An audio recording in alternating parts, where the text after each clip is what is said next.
la délinquance dont on parle a changé de nature à partir de la fin des années 70 et le regroupement familial.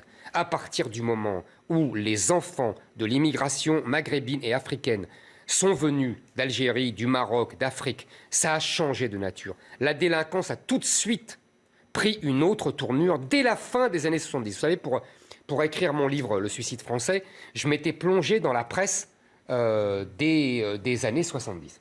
Et j'avais vu Le Figaro, Le Monde, Libération. C'était très intéressant parce qu'on s'apercevait, et je m'étais aperçu, que dès la fin des années 70, ça commence tout de suite.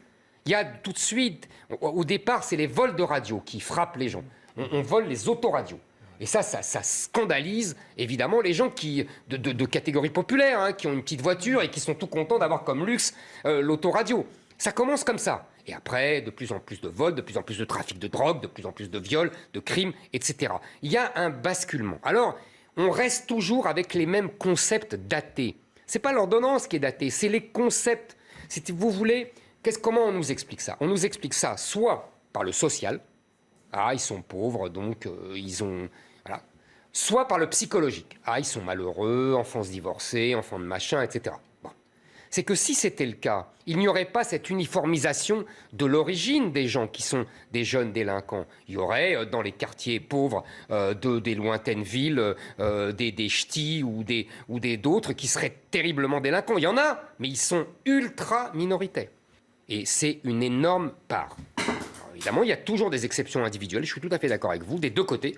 Et évidemment, je n'ai pas dit que tous les enfants de l'immigration maghrébine et africaine étaient délinquants. Je me méfie, maintenant je le répète. Ce ne sont pas des enfants, ce sont Ce ne sont pas nos enfants. Non, attendez, ce ne sont pas des enfants, parce que ce sont des délinquants aguerris.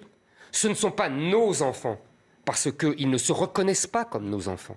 Ils estiment qu'il y a les Gaulois d'un côté et eux. Ils s'identifient soit comme Algériens ou Marocains, soit comme musulmans, soit comme Arabes, soit comme Africains, soit comme d'une autre nationalité, des Roumains, ou, vous voyez, etc.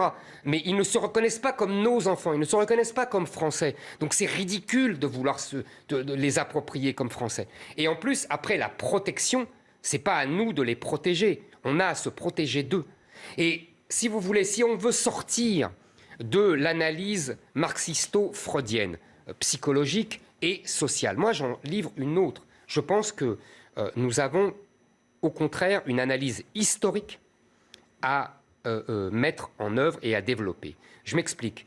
On sait depuis, vous vous souvenez, on a eu le débat avec Alain Bauer. On parlait de l'ensauvagement. Exactement, qu'il y avait un continuum entre la petite délinquance jusqu'au terrorisme djihadiste. C'était les mêmes. Moi, c'est ce que j'appelle le djihad pour tous. Il y a le djihad du pauvre, il y a le djihad plus évolué.